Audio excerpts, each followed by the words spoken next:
Well, it's good to be back up here. I came up for Deborah's farewell. Deborah's been a great friend, and so it's good to be here. Christian Coomer actually was my law school classmate, so I have great fond feelings for him. The 11th Congressional District, I tell people, and I think this is absolutely the case, it is the most conservative congressional district in the state of Georgia. That's something to be proud of. I actually, for many years, unfortunately lived in the 5th Congressional District, which is not a conservative district. My wife and I were instrumental in the redistricting efforts, and we are down in the, so if y'all are the northwest corner of the 11th Congressional District, we're the extreme southeast corner. If you go to the very southeastern tip of the 11th Congressional District, you'll find our house. We live over by Edward Lindsay, who y'all probably are familiar with. He ran for Congress, great man, but we are, he and us and all the people in Buckhead and Fulton County were so excited to finally be liberated and to be in a conservative district. And that was important. It really truly was, because for decades now, the city of Atlanta has had no Republican representation in Congress. And now we do. And that's important, because y'all know as well as I do that Georgia's a big state, but Atlanta is it is our capital. And we don't need to have the Democrats in total control of our capital city. So we have that now, and that's a very, very good thing. So I will tell y'all that we are tickled to death to be part of this district. It is a big district. Obviously, we have all of Bartow County, we have all of Cherokee County, we have the heart and soul and the biggest chunk of Cobb County, and then we have a little tiny piece of Fulton County. We're about 6% of the district. But Lewis and I have been friends for a while, and so I'm glad I got the opportunity to come up and speak to you all today, because what I'm going to talk to you about is truly the future. And I want y'all to take a step back for a second. Lewis mentioned this earlier. Y'all are in one of the most Republican counties in the state of Georgia. Cherokee County's like that too. Cherokee County's extremely Republican. I'm going to give you the bad news. Cobb County, which used to be one of the most Republican counties in the United States, is gradually becoming less and less Republican. The other one, I grew up in, I'm from South Georgia, Valdosta, Waycross, Augusta, Milledgeville, and then I went to high school in Gwinnett County. Gwinnett County, when I was in high school, was the most Republican county in the entire United States. We voted 85% for George Bush, the senior, George H.W. Bush. My high school, we actually had a tally, we all voted, and I actually was on the debate team, and I got to be George Bush. So we actually had a debate in front of the entire school, the entire student body, and I got to represent the Republican Party. We won 92% of the students of Brookwood High School. It's not like that today. Brookwood is still a very Republican place. The area around that, Snellville, is still a very Republican place. But Gwinnett County, in the next 10 years, is going to become a Democratic county. This is the most Republican county in the United States, and it's going to become a Democratic county. Unfortunately, Cobb County will take. It's probably another 5 years, maybe 10, maybe on the outside 10 years, and it's going to become a Democratic county. So I want y'all to step out of yourself for a moment and feel blessed that you live in a place like Bartow County, because you have good conservative leadership. We have some great candidates that are running for chief magistrate judge that are running as Republicans. That doesn't happen in Fulton County. We have to have lightning strike for us to win a Republican race in Fulton County. It has happened. Karen Handel, who y'all may know, that was the Secretary of State, she actually won countywide in Fulton County. Mike Ken, that played for the Atlanta Falcons, he was a Republican, elected countywide in Fulton County. and before that, Mitch Scandalakis. So it happens, but what's interesting is the only time we won the overall county, the county chairman's race in Fulton County was when it's a special election. As y'all know, Republicans are great at turning out. So we can win a special election in Fulton County because Republicans come out and vote. You say the date's going to be here, and they get out to the polls. So it is a little secret that if we want to capture that county, that's when we have to do it. And that's true across the state. I mean, runoff elections, special elections, Republicans do very, very well. So there's a couple things I want to share with you today, and I want to tell you this. I am going to have to leave a little early. My wife is a House District Chair, and we actually have our Fulton County Republican Party meeting that's going on at the same time right now. So I got to go. I got 2 little boys. I got a 1-year-old. I'm not nearly as close as Fred and Lewis, but I've got 2 little boys, and y'all may have seen them here at the last meeting. They were running around and stealing donuts, etc. But I got to go by and go watch them so that my wife can be released and go to her Republican Party activities. So I want to tell you this, and this is from the heart. We are at a crossroads. I know you know this. We lost an election in 2012 that should have never happened. President Barack Obama should have absolutely not been reelected. He had one of the most disastrous records in American history. Some people say he perhaps can go down on the record as the worst president in American history, but yet he was reelected. He was reelected because of Republicans. He was reelected because we could not unite as a party and elect a president of the United States. Mitt Romney, now believe me, this is a conservative audience, and I know you're to the right of Mitt Romney. I understand it. I do. I really, really do. I'm to the right of Mitt Romney. But Mitt Romney would have been a fabulous president.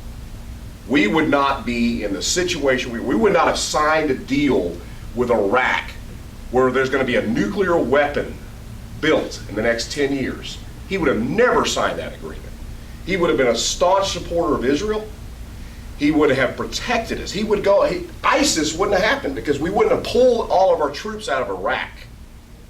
All of that happened because of this president. And not to mention, I'm going to tell you all this. We have, in this country, and this is Tom Price, who is our congressman to the north, and was one of the people that was obviously talked about for being majority leader, and has been in the names, been in the mix for Speaker of the House. Fantastic man, incredible leader. He told me that the policies of the Barack Obama administration are costing us 1.5 points on our GNP growth rate. Think about that for a second. We're having an anemic growth rate in the low 2s compared to what it was in the 1980s when Ronald Reagan was president, when the country was firing on all cylinders.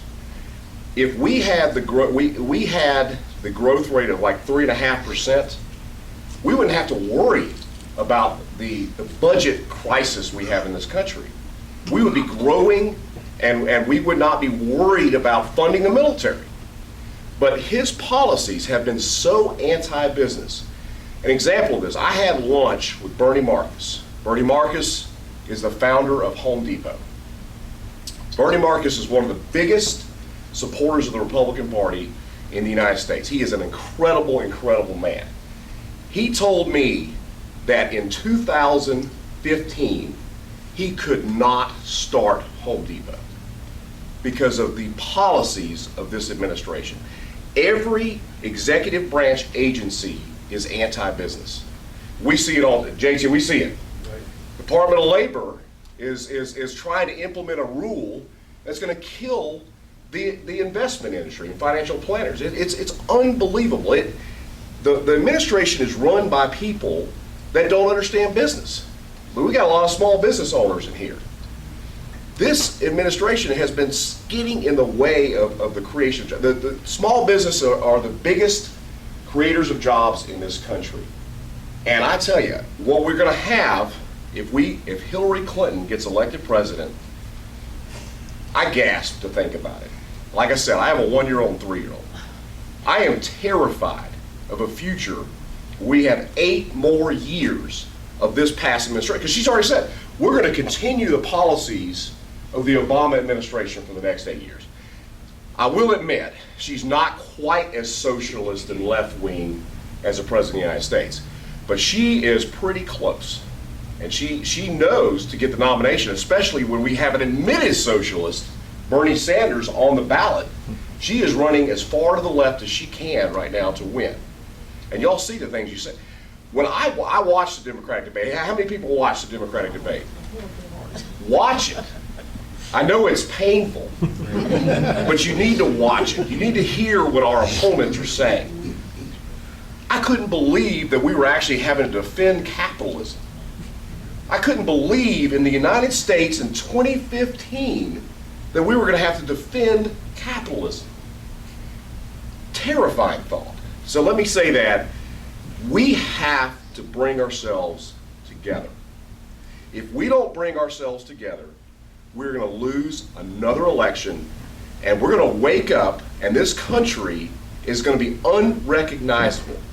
I shudder to think of what is going to happen for my kids growing up if we don't turn this country around.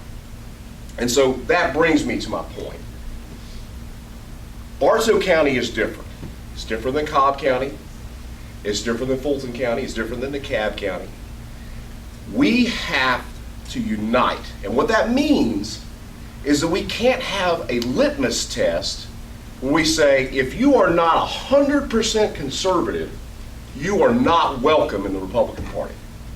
Because we will lose. We will lose every time. And the only thing I can tell you is really carefully look at your presidential candidates, because at the end of the day, and I say this to a lot of people, I want to elect the most conservative person that can actually be elected. Because if we don't win the election, it's over. It's over. We lose. So there's a strategy to it. Romney didn't fire up the base. So you have to have, I mean, we always talk about it, but there was nobody like Ronald Reagan. Ronald Reagan carried 49 of our 50 American states. He almost won Minnesota. He almost won Walter Mondale's home state. Can you imagine the landslide? California went Republican. Massachusetts went Republican. New Jersey went Republican. New York went Republican. It's amazing to even think about today, isn't it? That actually happened in 1984. Ronald Reagan captured more than 60% of the vote. He was a hero of the right, and he was a hero of the middle. And heck, he even got a lot of Reagan Democrats votes. That's what we need. I don't know who that candidate is. I truly don't. I don't have a candidate yet. But whoever our candidate is, we've got to rally behind and support, or we're going to lose this country. So carefully look at the presidential candidates you're looking at, because the most important qualification for a president is someone that can win. Because if they can't win, it doesn't matter. And again, I don't know who that is, but you can look at the polling. It's all out there, Real Clear Politics. I look at it every day. They poll all the candidates, and there are certain candidates that do much better against Hillary Clinton than other candidates. So just keep it in mind. That's all I'm going to say. So that brings me really to what we're here today, and what I try to do every day at every part of the 11th Congressional District. And that is to welcome new people to the party. We need to be a place where people feel welcome. We need to have ultra conservatives. We need to have moderate conservatives. And frankly, we need to have some squishy conservatives. Okay? Because that's how we win the election. The only way the Republicans can possibly win is to unite the entire party, and that includes the squishy moderates. Because if we don't have the squishy moderates, we cannot win. The entire election is decided by the 20% of the people in the middle. 45% of the country is going to vote Republican no matter what. 45% of the country is going to vote for Democrats no matter what. The election is decided by the 20% in the middle. Lewis and I have talked a lot about this, because it's not just reaching out to the middle. We have had failed candidates. Romney was a failed candidate. McCain was a failed candidate. We have to have somebody that energizes the base, but at the same time attracts people in the middle, or else we can't win. And again, I don't know who that person is. I'm not endorsing anybody, but carefully think about that, because at the end of the day, if we don't win that, it's all over. That brings me to my next point, and that is, I know Congressman Loudermilk's going to try to stop by this morning. He has been very involved in the process, as y'all know, for the selection of the next Speaker of the House. And I'm going to tell you something. I met Paul Ryan during the presidential campaign the last go round. He and I are the same age. He is one of the most fabulous people I have ever met in my life. The guy grew up in a blue-collar background. He made it, and the guy is absolutely brilliant. He's actually in a Democratic-leaning district in Wisconsin. His district voted for Barack Obama, and he is going to be our Speaker of the House. So think about that for a second. His district went for Barack Obama, but yet he's going to be the Speaker of the House. He's going to be the guy that is the leader of our House of Representatives. And I tell you, I think it is a fabulous thing. And I don't expect him to get 100% of the votes. He's not going to get 100% of the votes. But he's going to get almost that. And we have to support him. I tell people all the time, my job is to support Barry Loudermilk. He's our congressman. He's up there fighting for us in Washington. My job is not to hold his feet to the fire and get all mad with him. No. He's our guy. He's from Bartow County.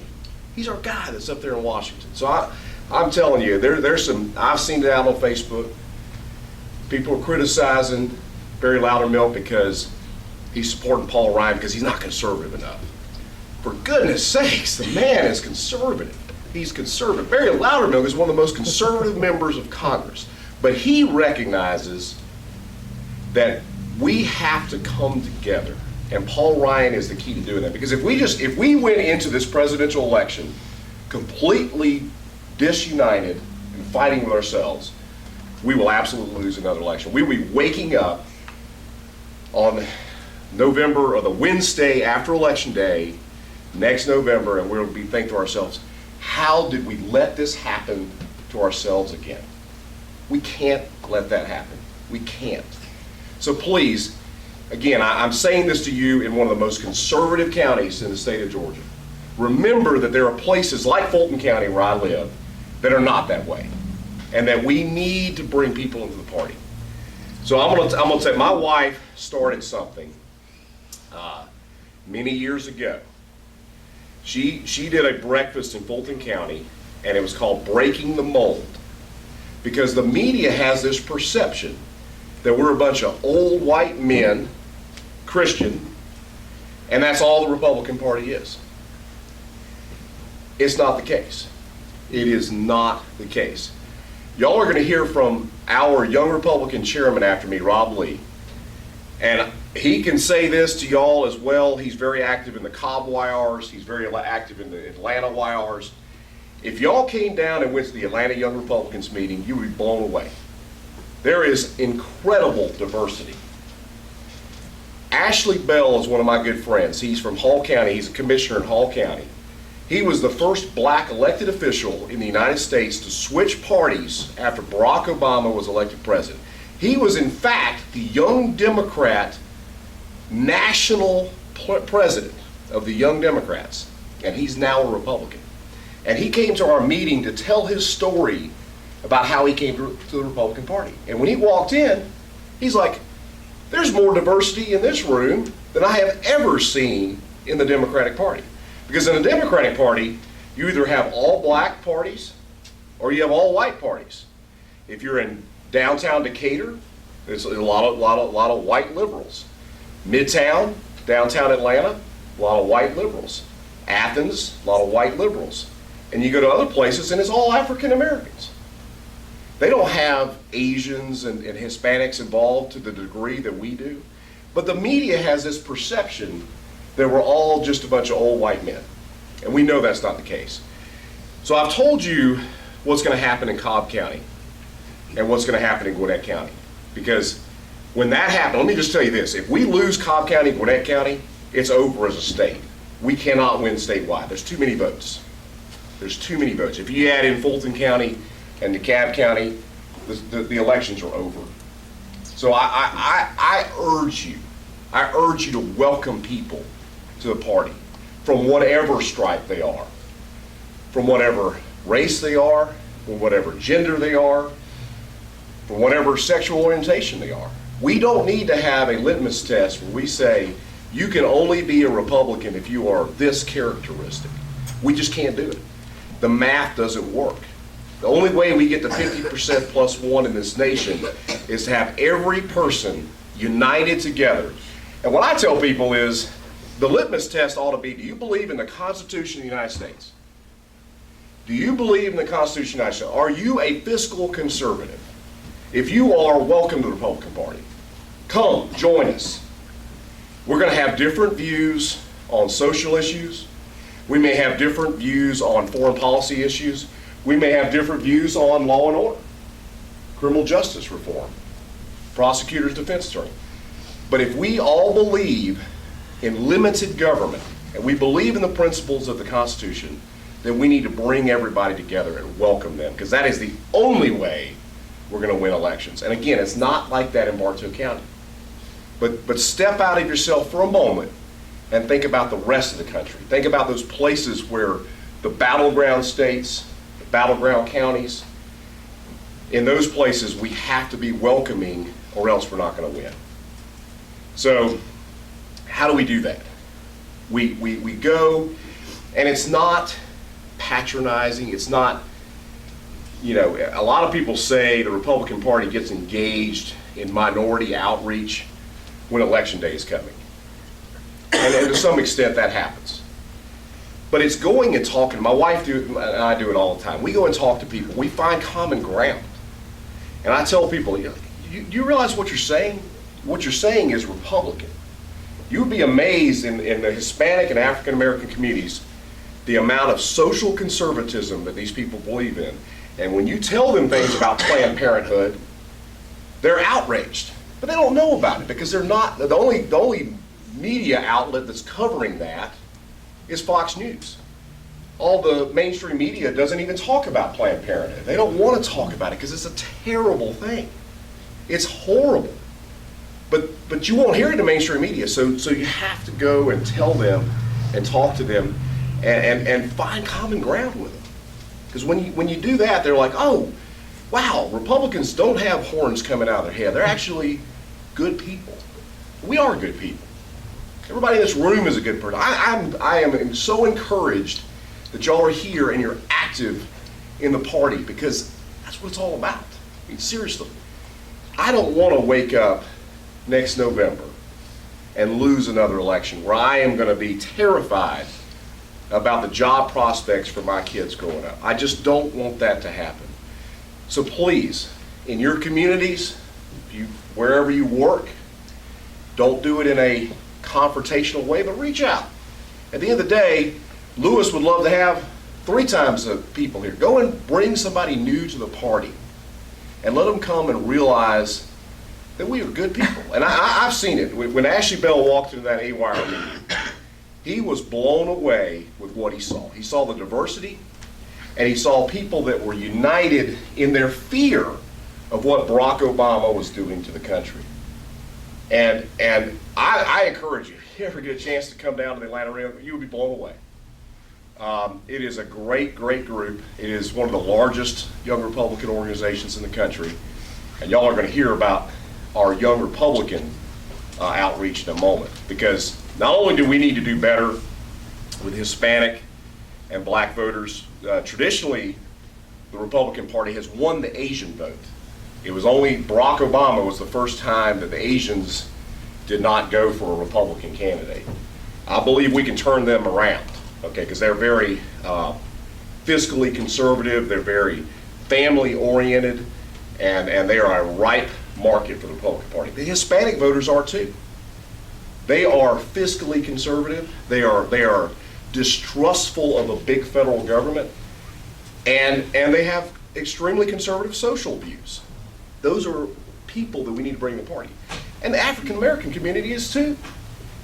But we do, Barack Obama won 98% of the black vote in the United States. One more stat I'm going to tell you. George W. Bush, in 2004, when he ran for re-election, he captured, believe this, 44% of the Hispanic vote in the United States. George W. Bush won 44%. John McCain won 31%. Mitt Romney won 27%. If Mitt Romney had done as well with Hispanic voters as not George W. Bush, but John McCain, meaning 31%, we would have won Ohio, we would have won Florida, we would have won Colorado, we would have won Virginia, and Barack Obama would be out of the White House and Mitt Romney would have been president of the United States. Can you imagine? All we had to do was go from 27% to 31% of Hispanic voters, and Mitt Romney would have been president of the United States. So, listen, we have got to enforce the border, but there's a way to do this and to message it where it is not driving Hispanics away from our party. We have to welcome them to the party, because the people that have been here legally, they're mad about the illegals too. But we got to do it in a way that's respectful and welcoming. We can get those folks back. They are conservatives at heart. They're hard-working people. My family in South Georgia has a lot of Mexicans that work in agriculture with them. They're the hardest working people. They do jobs that white people won't do. They won't do it because we got a lot of lazy people in this country. Those are hard-working people. Those are people that we should welcome to our party. And it's going to be a tougher time with black voters. I get it. It's hard when you got 98%. But Barack Obama is not going to be on the ballot this time. Nathan Deal did pretty well with black voters in Georgia. Better than we have in the past. And I think we can get better than that. I really do, because again, it's finding common ground. The truth is, Barack Obama has not been good for black voters in America. The people that have been hurt the most in this country are not the wealthy, it's the people living paycheck to paycheck. Those are the people that have been hurt the most, and those people are numerous in the black community. So that's the message we got to talk to about, is that, look, I understand you supported the first black president, but he's killing this country. And if you care about you and your family and your future, your economic future, the policies of Barack Obama and Hillary Clinton are not what we need. So that's what we got to do. We just got to reach out and bring new people to the party. I'm going to close it with that, and I'm happy to answer any questions y'all may have. I know we're going to get Rob up here in a second, but I do have to scoot out. So does anybody have any questions? Yes, sir. Maybe just a comment. Appreciate all you do, and I know you help in a lot of other areas too. The thing on Ryan, and I can support Ryan, but the key is if he does the rules back to where they were, and that's what was keeping a lot of conservatives down. There was a lot of punishment by Boehner if he didn't toe the line. So if Ryan will keep his word there, we should be fine. That's a great comment, and I think that people thought that Boehner was pretty imperial, and he did punish people for not being with him. Now, to some extent, leaders have to do that. You have to get people to fall in line, or you can't win. And that's one of the things that came down to this. We needed to elect we have the biggest majority of Republicans in the U.S. Congress since the 1920s. But the problem is you have to have those votes. The entire U.S. House of Representatives votes. The Democrats are all going to vote. Every single one of them is going to vote for Nancy Pelosi. What does that tell you about America? Every Democrat in the U.S. Congress is going to vote for Nancy Pelosi. So we have to have the Republicans united enough that we can win that vote. So that's a great point, because at the end of the day, it's about unity and bringing people together, but you can't be imperial, and you have to be able to listen. And I think that perhaps Boehner went astray on that. Paul Ryan is a different person. I think we as a country need to rally behind him as best we can. He's not going to get a unanimous vote, but he's going to get a pretty close vote on that. And y'all's congressman, our congressman, Barry Loudermilk, is going to be one of those ones casting that vote, and I'm so glad he is. Anybody else? Anything? Thank you very much.